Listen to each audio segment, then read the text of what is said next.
அஸ்ஸலாமு அலைக்கும். எல்லோரும் எப்படி இருக்கீங்க? நல்லா இருக்கீங்களா? இப்போ நீங்கள் பார்க்க போகிற வீடியோ வந்து சேமியாவும் மேகியும் ஒன்றா மிக்ஸ் பண்ணி செஞ்சுருக்கேங்க. எல்லோரும் வந்து மேகி தனியாக செய்வாங்க, சேமியா தனியாக செய்வாங்க.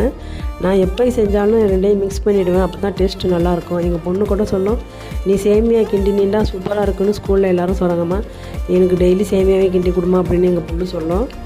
அதுக்காகவே சேமியானுக்கு வந்து நிறையா கறி போட்டு செய்வோம் அப்படின்னு சொல்லிட்டு எல்லாம் வந்து நிறையா கறி கொடுத்துருந்தான். அந்த கறியில் வந்து ஒரு 1/4 கிலோ கறி கணக்காக எடுத்து வச்சேன். இது வந்து சேமியாவுக்கு அப்படின்னு சொல்லிட்டு.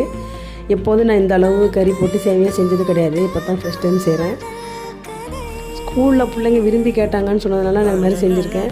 வெறும் கறி தாங்க இருந்துச்சு, சேமியாவே கம்மியாக தான் இருந்துச்சு. டேஸ்ட்டு சூப்பராக இருந்துச்சு. நீங்களும் அதே மாதிரி கறிக்கு நிறையா சேமியா போடாமல் சேமியாவுக்கு நிறையா கறி போட்டு நல்லா செஞ்சு சாப்பிடுங்க. எப்படி இருக்குன்னு சொல்லுங்கள். நம்ம பிள்ளைங்க சந்தோஷம் தானங்க நமக்கு முக்கியம். பாய்.